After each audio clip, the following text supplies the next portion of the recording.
नमस्कार दोस्तों, स्वागत है आपका हमारे YouTube चैनल जीके ट्रैकर पे।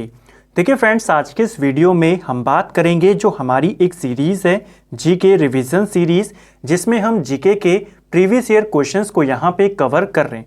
आज हम यहाँ पे ज्योग्राफी का चौथा भाग शुरू करेंगे।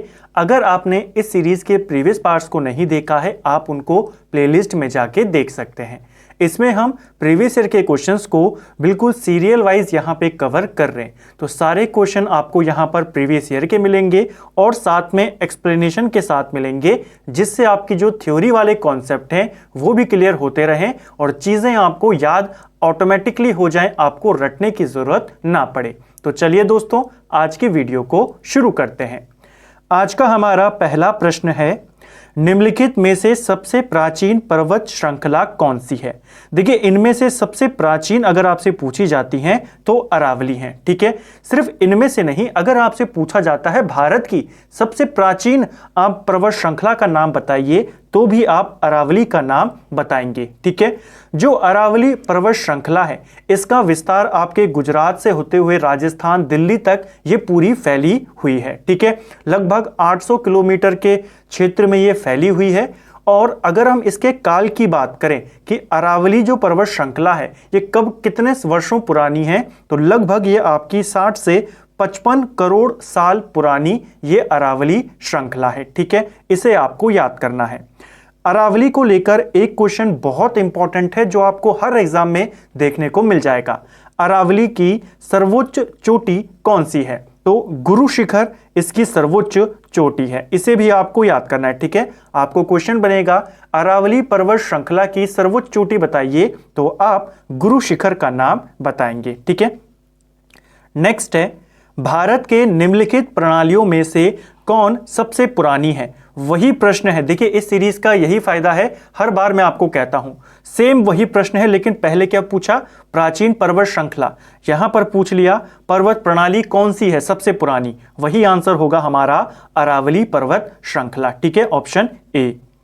नेक्स्ट है, अधोलिखित में से कौन सी पर्वत श्रृंखला भारत में प्राचीनतम है? वही प्रश्न है। और काल भी आप देखते चलिए आपको कब कब पूछे जा रहे हैं। ऊपर वाला आई थिंक 2017 में था, ये वाला 2016 में है। ठीक है, तो इसका आंसर भी क्या हो जाएगा? अरावली पर्वत श्रृंखला। ठीक है, अरावली श्रेणियां किस राज्य में स्थित हैं? जैसे हमने बात करी कि अरावली का विस्तार आपके गुजरात से होते हुए दिल्ली, राजस्थान यहां तक फैला हुआ है। ठीक है, दिल्ली तक ये आती है, लेकिन जो इसका मैक्सिमम पोर्शन है वो आपके राजस्थान में पड़ता है। तो इसीलिए अगर आपको कभी एक राज्य का चयन करना हो तो आप राजस्थान का चयन करेंगे। ठीक है, भारत की प्राचीनतम पर्वत श्रेणी कौन सी है? ठीक है, और यहां पर देखिए, भारत की प्राचीनतम पर्वत श्रेणी है अरावली पर्वत श्रृंखला। ठीक है, ऑप्शन ए। देश में निम्नांकित में से कौन सा भौगोलिक क्षेत्र सबसे प्राचीन है? तो देखिए, इनमें सबसे प्राचीन भौगोलिक क्षेत्र के बारे में आपने बताना है, और ना सिर्फ ये भारत का बल्कि जो पूरा भारतीय उपमहाद्वीप है, जिसके बारे में हमने कल बात करी थी कि भारतीय उपमहाद्वीप में कौन कौन आते हैं। भारत, पाकिस्तान, इसके अलावा बांग्लादेश, ये तीन आते हैं, क्योंकि तीनों पहले एक ही थे। और इनके साथ आपको बस दो देश याद कर लेने हैं, नेपाल और भूटान। ये इंडियन सब कॉन्टिनेंट में आते हैं। तो पूरे भारतीय उपमहाद्वीप का सबसे पुराना भौगोलिक क्षेत्र अगर आपसे पूछा जाता है, राइट आंसर होगा भारतीय प्रायद्वीपीय पठार। तब हमारा आंसर क्या हो जाएगा? ऑप्शन सी इसका राइट आंसर होगा। नेक्स्ट है, निम्न में से कौन रेजिडुअल पर्वत का उदाहरण है? रेजिडुअल पर्वत यानी कि अवशिष्ट पर्वत का उदाहरण है। तो इनमें से कौन है अवशिष्ट पर्वत का उदाहरण? अरावली है, बहुत बार पूछा गया है। ठीक है, दक्षिण भारत की सबसे ऊंची चोटी कौन सी है? देखिए, दक्षिण भारत की सबसे ऊंची चोटी है अनाईमुडी। ऑप्शन ए हमारा राइट आंसर यहां पर हो जाएगा। ठीक है, अनाईमुडी अन्नामलाई पर्वत की एक चोटी है जो कि सबसे ऊंची चोटी है पूरे दक्षिण भारत की। दक्षिण भारत को प्रायद्वीपीय भारत भी बोला जाता है। तो कई बार एग्जाम में आपसे ऐसा भी बन जाता है, प्रायद्वीपीय भारत की सबसे ऊंची चोटी का नाम बताइए। तो प्रायद्वीपीय भारत पूछे चाहे दक्षिण भारत पूछे, अनाईमुडी का नाम आप बताएंगे। ठीक है, दक्षिण भारत की दूसरी सबसे ऊंची चोटी कौन सी है? तो वो है दोदा बेटा। इसे आपको याद करना है, ठीक है। अब इन दोनों में क्या कंफ्यूजन एग्जामिनर क्रिएट करता है उसको यहां पर जानिए। देखिए, दो चीजें आपको याद करनी है। पहला, दक्षिण भारत की सबसे ऊंची चोटी अनाई मुडी, और दक्षिण भारत के अंदर एक महत्वपूर्ण पर्वत श्रृंखला है जिसे हम कहते हैं नीलगिरी की पहाड़ियां, ठीक है। यह भी दक्षिण भारत में है। नीलगिरी की सबसे ऊंची चोटी है डोडा बेटा, ठीक है। ये नीलगिरी की सर्वोच्च शिखर है। कई बार आपको एग्जामिनर क्या करता है, आपको पूछेगा नीलगिरी की सर्वोच्च शिखर बताइए, और हमने पढ़ा होता है ऊपर ऊपर से कि नीलगिरी दक्षिण भारत में है, इसकी सबसे ऊंची चोटी मतलब दक्षिण भारत की सबसे ऊंची चोटी, वो गलत है। नीलगिरी की सबसे ऊंची चोटी है दोदा बेटा। इसकी हाइट लगभग आपकी 2600, कहीं पर 36 है, कहीं पर 37 है, ठीक है, यानी कि 26-35 के करीब इसकी हाइट है मीटर में, ठीक है। जो अनाई मुडी है इसकी हाइट आपके 2700 मीटर के करीब है, ठीक है, 2695 मीटर के करीब है। इस कंफ्यूजन को क्लियर करना। अगर नीलगिरी की पूछेगा तो दोदा बेटा आप बताएंगे, दक्षिण भारत की पूछेगा अनाई मुडी आप बताएंगे। यह दक्षिण भारत की दूसरे नंबर पर है, ठीक है। नेक्स्ट है, निम्नलिखित में से दक्षिण भारत की सबसे ऊंची चोटी कौन सी है? वही प्रश्न है, फिर से देखिए पेपर में पूछा गया और ऑप्शन में यह भी मिलेगा, यह दूसरे नंबर पर है। अनाई मुडी दक्षिण भारत की सबसे ऊंची चोटी है, ठीक है। भारतीय प्रायद्वीप की सबसे ऊंची चोटी कौन सी है? वही प्रश्न है, लेकिन अब दक्षिण भारत नहीं दिया, तो क्या आंसर होगा? आंसर हमारा वही होगा, अनाई मुदी, ठीक है। भारतीय प्रायद्वीप बोले चाहे दक्षिण भारत बोले, दोनों का आंसर सेम हमारा होगा, ठीक है। नर्मदा और ताप्ती नदियों के मध्य में स्थित है। देखिए, नर्मदा और ताप्ती नदियां, इसके मध्य में स्थित है सतपुड़ा श्रेणियां। इसे आपको याद करना है, ठीक है। जो सतपुड़ा श्रेणी है इसके उत्तरी भाग से आपकी नर्मदा नदी निकलती है और दक्षिणी भाग से आपकी ताप्ती नदी निकलती है। इन दोनों के बीच में स्थित है सतपुड़ा की पहाड़ियां, ठीक है। इसे आपको याद करना है। सतपुड़ा श्रेणियों का भी सर्वोच्च शिखर आपसे पूछा जाता है, तो इसका सर्वोच्च शिखर है धूपगढ़, ठीक है। कहीं पर इसे धूपगढ़ लिखा गया है, कहीं पर इसे धूपगढ़ी लिखा गया है। तो धूपगढ़ या धूपगढ़ी सतपुड़ा श्रेणी की सर्वोच्च चोटी है। कहां पड़ती है ये धूपगढ़? आपके मध्य प्रदेश में पड़ती है, ठीक है। चलिए, नेक्स्ट है, निम्नलिखित किस पहाड़ी पर पूर्वी घाट पश्चिमी घाट से मिलता है? अब हमारे पास दो प्रमुख घाट हैं, पूर्वी घाट और पश्चिमी घाट। इन दोनों का मिलन यह होता है नीलगिरी की पहाड़ियों पर। इसे आपको याद करना है, बहुत इंपॉर्टेंट है, पेपर में पूछा जाता है कि जो पूर्वी घाट है और जो पश्चिमी घाट है, इन दोनों का मिलन कहां पर होता है? तो नीलगिरी की पहाड़ियों पर होता है। और नीलगिरी की सर्वोच्च चोटी कौन सी है? हमने देखी दोदा बेटा, जो कि दक्षिण भारत की दूसरी सबसे ऊंची चोटी है, ठीक है। चलिए, नेक्स्ट है, वही प्रश्न है, देखिए, दोडा बेटा चोटी कहां स्थित है? तो आप सीधा बता देंगे, अन्नामलाई पहाड़ी पर कौन है? अनामुडी, जो यहां की सबसे ऊंची चोटी है। नीलगिरी पहाड़ियों पर स्थित है दोदा बेटा। इसे आपको याद करना है, ठीक है। कई बार हो सकता है दोदा बेटा की जगह पर यहां पर अनामुडी दे दे, जो कि सबसे ऊंची है, तो वो अन्नामलाई पर है। नीलगिरी पर कौन है? डोडा बेटा। इनको लेकर कंफ्यूजन होता है, इसीलिए मैं आपको इसे बार बार क्लियर कर रहा हूं, ठीक है। इसको नोट करते हुए चलना। नेक्स्ट है, जहां पूर्वी घाट और पश्चिमी घाट मिलते हैं वहां निम्नलिखित में से कौन सी पहाड़ियां अवस्थित हैं? ठीक है, फिर से वही क्वेश्चन है, बस उसने लैंग्वेज और थोड़ी सी यहां पर उसने स्टैंडर्ड कर दी, ठीक है। कहां कहां पूछा गया है? देखिए, पूर्वी घाट और पश्चिमी घाट ये मिलती हैं नीलगिरी पहाड़ियों पर, ऑप्शन सी। निम्नलिखित में से कौन एक कर्नाटक, केरल और तमिलनाडु राज्यों के मिलन स्थल पर स्थित है? देखिए, कर्नाटक, केरल और तमिलनाडु, इन तीनों के मिलन बिंदु पर स्थित है आपकी नीलगिरी की पहाड़ियां। नीलगिरी पहाड़ियों पर पश्चिमी घाट, पूर्वी घाट आकर मिलते हैं और नीलगिरी पहाड़ियों का विस्तार आपके इन तीनों राज्यों में है, ठीक है।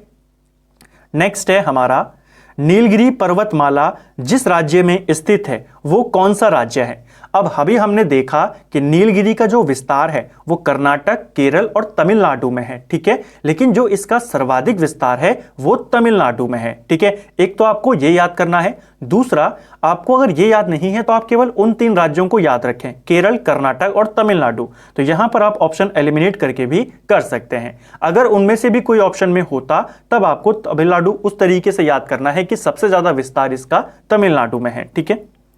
भारत की निम्नलिखित में से कौन सी पर्वत श्रेणी केवल एक ही राज्य में फैली है।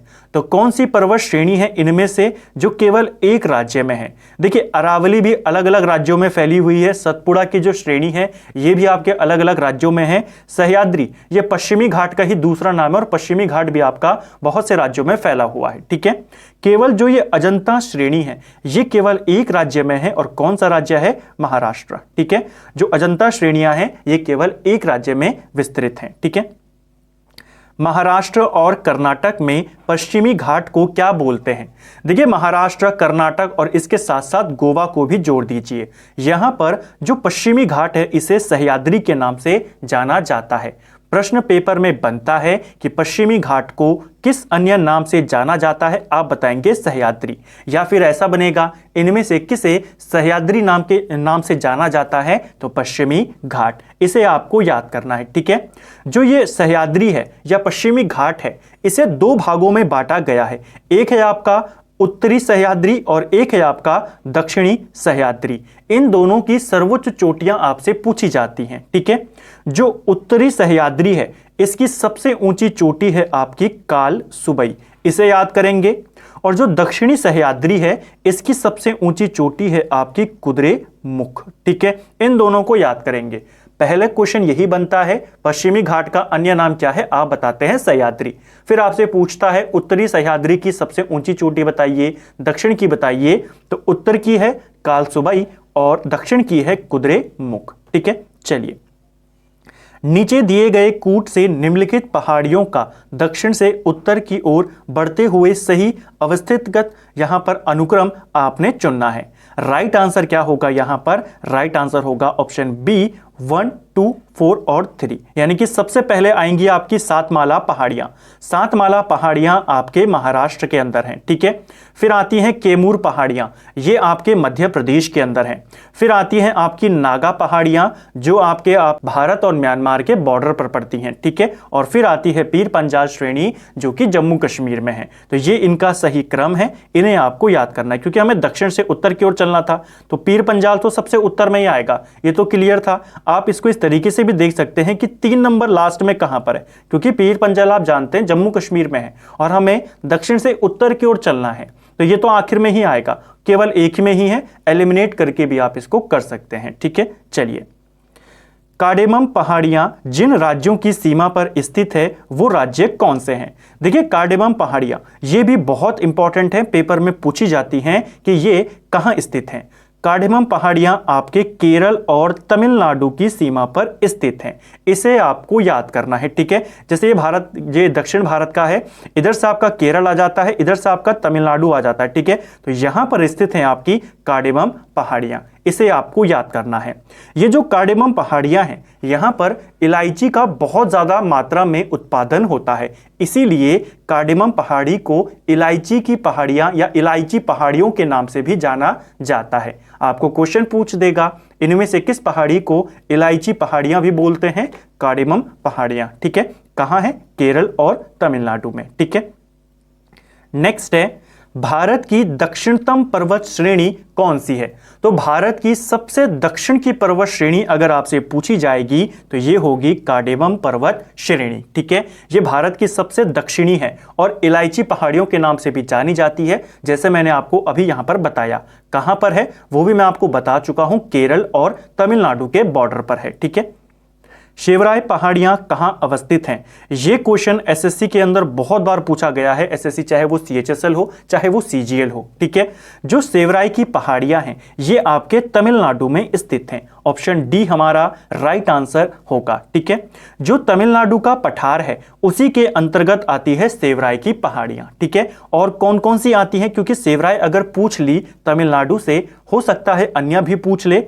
तमिलनाडु पठार के अंतर्गत आपकी शेवराय की पहाड़ियां आती हैं, जवादी की आपकी पहाड़ियां आती हैं, इनके अलावा कलरायन, ठीक है, कलरायन की पहाड़ियां आती हैं और पंचमलई। ठीक है, पंचमलई की पहाड़ियां अगर आपसे पूछेगा तो ये भी आपके तमिलनाडु में होगा। ठीक है, नेक्स्ट है, निम्नलिखित में से कौन महाराष्ट्र में नहीं है? देखिए, इनमें से कौन सी श्रेणी या पहाड़ियां महाराष्ट्र में नहीं है? राइट आंसर है मांडव पहाड़ियां। मांडव पहाड़ियों की लोकेशन गुजरात है, ठीक है। बाकी की आपकी बालघाट श्रेणी, हरिश्चंद्र श्रेणी, सतमाला श्रेणी, ये सब आपके महाराष्ट्र में स्थित हैं। इसे कहीं पर सतमाला और कहीं पर सातमाला लिखा गया है, दोनों एक ही हैं, ठीक है। निम्नलिखित में से कौन सा युग्म सही सुमेलित नहीं है। अब देखिए, ये प्रश्न पूछा गया आपसे यूपीपीसीएस प्री के अंदर 2011 में। प्रश्न क्या था, इनमें से कौन नहीं है, आंसर था मांडव पहाड़ियां, ठीक है। इस वाले प्रश्न का उत्तर भी वही होगा, मांडव पहाड़ियां, लेकिन अब ये मेंस में आया, ऑप्शन भी उसने थोड़े से चेंज कर दिए, लेकिन प्रश्न भी वही और आंसर भी वही, ठीक है। कौन सा युग्म सुमेलित नहीं है, अभी मैंने आपको ऊपर बताया, जो मांडव पहाड़ियां हैं ये गुजरात के अंदर हैं, ठीक है। बस यहां से हमारा ये वाला गलत हो जाएगा, महाराष्ट्र सही नहीं है, ठीक है। बाकी जो गड़जात की पहाड़ियां हैं ये उड़ीसा में है, नल्ला मलाई की पहाड़ियां आंध्र में है, सेवराई की पहाड़ियां हम देख चुके हैं तमिलनाडु में है, ठीक है। ऐसे पहाड़ियां आपसे पूछी जाती हैं पेपर के अंदर, ठीक है। नेक्स्ट है, निम्नलिखित युग्मों पर विचार कीजिए और कौन सा युग्म यहां पर सही है और कौन से यहां पर गलत है वो आपने बताने हैं। तो चलिए इस क्वेश्चन को करते हैं। इस क्वेश्चन से आपके ढेर सारे जो कॉन्सेप्ट हैं वो अच्छे से क्लियर हो जाएंगे। देखिए, पहली चीज वो कह रहा है कि कार्डेमम की पहाड़ियां कोरोमंडल तट पर स्थित हैं, ठीक है। कोरोमंडल तट कहां पर होता है, पहले आपको यह पता होना चाहिए। दो तट है हमारे पास इंपॉर्टेंट, वैसे उनका भी और वर्गीकरण किया जाता है कि कहां से कहां तक कोंकण तट होता है, कहां से कहां तक मालाबार होता है, उस तरीके से उतना डिटेल में भी नहीं जाएंगे। मोटी मोटी चीज यहां पर आप ये समझिए, जैसे ये प्रायद्वीपीय भारत है, इधर आपकी बंगाल की खाड़ी है और इधर आपका अरब सागर है, ठीक है। जो इधर वाला इलाका है इसे बोला जाता है कोरोमंडल तट। अभी हम डिटेल में नहीं जाएंगे कि कहां से कहां तक होता है, बस इतना याद रखिए, जो इधर की साइड है वो कोरोमंडल तट है और मालाबार तट आपके इधर की साइड है, ठीक है। अब इसने क्वेश्चन में क्या बोला, इसके पीछे से देखिए कि कार्डेमम की पहाड़ियां कोरोमंडल तट पर हैं। क्या कार्डेमम की पहाड़ियां यहां पर हैं? नहीं, मैंने आपको बताया कि इधर से केरल आता है, इधर से आपका आया तमिलनाडु, इन दोनों के बॉर्डर पर है, तो यहां पे नहीं है। तो पहला वाला ऑप्शन आपका गलत यहां पर हो गया, ठीक है। दूसरा कहता है कैमूर की पहाड़ियां आपके कोंकण तट पर है। क्या ये यहां पर सही है? नहीं, कैमूर की पहाड़ियां आपके मध्य प्रदेश के अंदर आती हैं, ठीक है।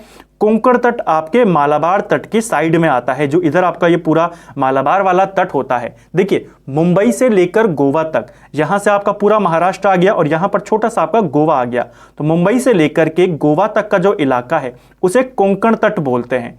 क्या आपका कैमूर पहाड़ियां यहां पर है? नहीं, वो आपके भारत के मध्य में है, मध्य प्रदेश के अंदर। तो ये वाला ऑप्शन भी आपका गलत हो गया।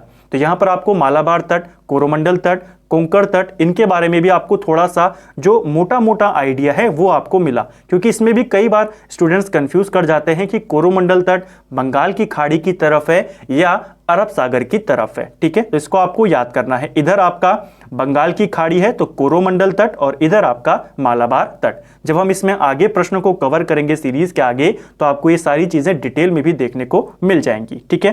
तो पहले और दूसरे आपके गलत हो गए। तीसरा है महादेव पहाड़ियां मध्य भारत में हैं, तो ये वाला ऑप्शन सही है।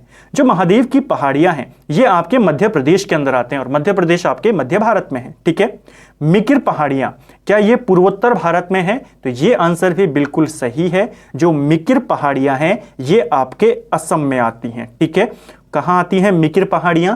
असम में, और असम पूर्वोत्तर भारत का हिस्सा है, ठीक है। चलिए, तो यहां पर आपके शुरुआत के दोनों गलत हैं और नीचे के दोनों आपके सही हैं। ऑप्शन सी इसका राइट आंसर है, ठीक है। यहां पर आपके इस प्रकार के प्रश्नों का यही लाभ होता है कि पूरा कॉन्सेप्ट हम समझ जाते हैं कि अगर कोई ऑप्शन गलत है तो वो क्यों गलत है, और अगर कोई ऑप्शन सही है तो वो क्यों सही है, ठीक है। चलिए, नेक्स्ट है महादेव पहाड़ियां किसका भाग हैं? देखिए, महादेव की पहाड़ियां या महादेव पहाड़ियां ये आपके किसके भाग हैं आपने बतानी है। हमने देखा ये मध्य प्रदेश में है और ये आपके सतपुड़ा के भाग हैं, ठीक है। ऑप्शन ए हमारा सही आंसर है। बेसिकली जो महादेव पहाड़ियां हैं ये सतपुड़ा पर्वत श्रेणियों का ही एक विस्तार है जो मध्य प्रदेश में है, ठीक है। धूपगढ़ चोटी किसकी है? इसको मैं आपको ऊपर ही बता चुका हूं, धूपगढ़ी ये चोटी है आपकी सतपुड़ा रेंज की। ऑप्शन ए हमारा राइट आंसर यहां पर हो जाएगा। नेक्स्ट है पश्चिमी घाट के संबंध में निम्न कथनों पर विचार कीजिए और फिर बताना है इनमें से कौन सा कथन सही है। पहला कहता है कि यह एक भ्रंशुत पर्वत है, ये सही है। इसका पूर्वी ढाल क्रमशः नीचा होता हुआ पठार है, ये भी सही है। इसका उत्तरी खंड लावा यानी बेसॉल्ट से आच्छादित है, तो ये तीनों स्टेटमेंट्स यहां पर सही हैं। ऑप्शन डी इसका राइट आंसर है। कोडाई कनाल किस पहाड़ी में स्थित है? देखिए, जो कोडाई कनाल है ये आपकी पालनी पहाड़ी पर स्थित है। आपसे कोडाई कनाल का राज्य भी पूछा जाता है, तो कोडाई कनाल आपके तमिलनाडु में स्थित है। तमिलनाडु के अंदर एक जिला है जिसे डिंडीगुल कहते हैं, तो डिंडीगुल जिले के अंदर एक पहाड़ी है जिसे पालनी पहाड़ी कहते हैं। इसी पहाड़ी पर स्थित है कोडाई कनाल। पूछा जाएगा, बहुत ही प्रमुख हिल स्टेशन है, इसे आपको याद करना है। ठीक है, निम्नलिखित में से कौन सी पहाड़ियां राजस्थान में विंध्यन पर्वत श्रेणियों का विस्तार है? तो इनमें से कौन है जो राजस्थान के अंदर विंध्य पर्वत श्रेणियों का विस्तार है? राइट आंसर है मुकुंदरा पहाड़ियां। ऑप्शन ए इसका राइट आंसर है। निम्नलिखित में से कौन सी पर्वतीय चोटी पूर्वी घाट में अवस्थित है? अब आपने बताना है कि इनमें से कौन सी पर्वत चोटी है जो पूर्वी घाट में अवस्थित नहीं है। ठीक है, नहीं बताना है कौन सी नहीं है। राइट आंसर है यहां पर जो ये सलेहर पर्वत चोटी है, ये आपके पश्चिमी घाट का भाग है। ठीक है, यानी कि पश्चिमी घाट में स्थित है, ये आपके पूर्वी घाट में नहीं है। बाकी गली कोंडा, सिंकराम गट्टा, मृदगुला कोंडा, ये सब आपके पूर्वी घाट में स्थित हैं। पूर्वी घाट में इनके अलावा अन्य और कौन कौन से हैं? जैसे आपके अगर इंपॉर्टेंट पर्वतों की बात करें जो पूर्वी घाट में हैं, इन पर्वत चोटियों के अलावा मलाईगिरी पर्वत, महेंद्रगिरी, ठीक है, ये सब आपके इसी में स्थित हैं पूर्वी घाट के अंदर। ठीक है, चलिए सूची 1 का सूची 2 से हमने यहां पर मिलान करना है। चलिए करते हैं। पहला दिया है केरल, इधर राज्य दिया है और राज्य की सबसे ऊंची चोटी दी है। केरल की अगर हम बात करते हैं तो केरल की सर्वोच्च चोटी है अनाईमुडी, जो कि दक्षिण भारत की भी नंबर 1 है। ठीक है, फिर आता है नागालैंड। नागालैंड की सर्वोच्च चोटी है सारामती। उत्तराखंड की सर्वोच्च चोटी आप सभी जानते हैं नंदा देवी है। और तमिलनाडु की बात करें तो इसकी सर्वोच्च चोटी दोदा बेटा है। ठीक है, क्योंकि नीलगिरी का जैसे मैंने आपको बताया सर्वाधिक विस्तार तमिलनाडु में है। ठीक है, तो इसीलिए इसका आंसर यहां पर केरल भी था, हम यहां भी जा सकते थे, लेकिन विस्तार जो ये चोटी है ये एग्जैक्ट आपके तमिलनाडु में है। विस्तार जो है वो नीलगिरी पहाड़ियों का है। ठीक है, वो भी ज्यादा तमिलनाडु में है। तो इस क्रम को आपको याद करना है। केरल जो दक्षिण भारत की सर्वोच्च चोटी है ये केरल में है, नागालैंड की सारामती है, उत्तराखंड की नंदा देवी और तमिलनाडु की दोदा बेटा। ठीक है, चलिए, और इसको भी आप एलिमिनेट करके कर सकते थे। देखिए यहां पर आपको हमेशा एग्जामिनर इस तरीके के देता है कि अगर आपने एक भी चीज अच्छे से पढ़ी है तो आप उसको क्रैक वहां पर कर जाओगे, एलिमिनेट आप कर दोगे। देखिए आपने भले ही यहां पर आपने दक्षिण भारत उत्तर और पूर्वी भारत के बारे में, जो पूर्वोत्तर भारत है उसके बारे में नहीं पढ़ा। ठीक है, 3 आपके 2 दक्षिण भारत से थे, 1 उत्तर पूर्व से था। उत्तराखंड की सर्वोच्च चोटी आप सभी ने पढ़ी है नंदा देवी, सी वाले का यानी कि 2 आंसर होगा। और आप आसानी से देखेंगे सी वाले का 2 केवल 1 में दिया गया है और यही इसका सही उत्तर है। ठीक है, मध्य भारत में स्थित पहाड़ियों का पश्चिम से पूर्व निम्नलिखित में कौन सा क्रम सही है? अब आपने यहां पर पश्चिम से पूर्व की ओर इनका क्रम यहां पर लगाना है। राइट आंसर है सबसे पहले आती हैं सतपुड़ा, फिर महादेव, फिर मैकाल और फिर आता है छोटा नागपुर। ये इसका सही क्रम है। ठीक है, पश्चिम से पूर्व की ओर। सतपुड़ा क्षेत्र में स्थित श्रेणियों में से पश्चिम से पूर्व की ओर उनका सही स्थिति को दर्शाने वाला निम्नलिखित में से कौन सा क्रम सही है? सही कौन सा क्रम है यहां पर? ऑप्शन ए, जो बड़वानी की पहाड़ियां, महादेव श्रेणी और मैकाल श्रेणी। ये जो मैकल लिखा हुआ है ये मैकाल है। ठीक है, जो मैकाल पठार भी हम पढ़ते हैं तो वही श्रेणी है ये। ठीक है, तो ऐसे क्वेश्चन भी आपसे बनते हैं, डायरेक्ट लगाने के लिए आपको इनको याद करना है। ठीक है, देखिए 2019 का प्रश्न है। नेक्स्ट है हमारा कन्याकुमारी से सटी पहाड़ियां कौन सी हैं? कन्याकुमारी आपके कहां पड़ता है? कन्याकुमारी आपके तमिलनाडु में पड़ता है और तमिलनाडु में आती हैं आपकी कार्डेमम की पहाड़ियां।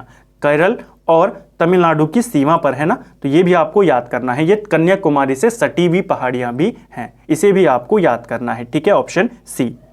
नेक्स्ट है निम्नलिखित में से किस पहाड़ी पर चाय बागान नहीं है? तो इनमें से कौन सी पहाड़ी है जिसके ऊपर चाय बागान अभी तक नहीं है? राइट आंसर है यहां पर गिरनार, ऑप्शन डी।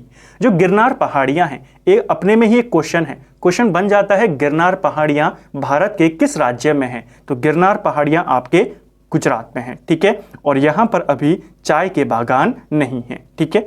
इसके अलावा अगर हम बात करें कानन देवन, ये भी एक प्रसिद्ध पहाड़ियाँ हैं और कानन देवन आपके केरल में है और यहाँ पर चाय के बागान हैं। नीलगिरी में भी चाय के बागान विकसित हैं और दार्जिलिंग की चाय पूरे भारत में ही नहीं विश्व में भी प्रसिद्ध है, ठीक है। और ये पश्चिम बंगाल में है। नीलगिरी आप जानते हैं तमिलनाडु में आप इसको टिक करेंगे, ठीक है, ज़्यादा विस्तार वहीं पर है। तो फ्रेंड्स ये था हमारा ज्योग्राफी का हमने आज चौथा भाग यहाँ पे कवर किया, जिसमें हमने भारत के अंदर जो प्रमुख पर्वत श्रेणियाँ हैं उनसे रिलेटेड प्रश्नों को यहाँ पर देखा। साथ में जो एक्स्ट्रा फैक्ट्स थे मैंने पूरी कोशिश करी कि सिंपल भाषा में मैं आपको उन चीज़ों को आराम से समझा पाऊँ, जिससे आपको एग्ज़ाम के अंदर लाभ हो और चीज़ें आपको समझ में आ जाएं, आपको रटने की ज़रूरत यहाँ पर ना पड़े। उम्मीद करता हूँ आपको वीडियो पसंद आया होगा। अगर आपको ये वीडियो पसंद आया है, वीडियो को लाइक करें। अगर आप चैनल पर नए आए हैं, चैनल को सब्सक्राइब करें। अपने दोस्तों के साथ वीडियो को शेयर ज़रूर करें। Thank you friends.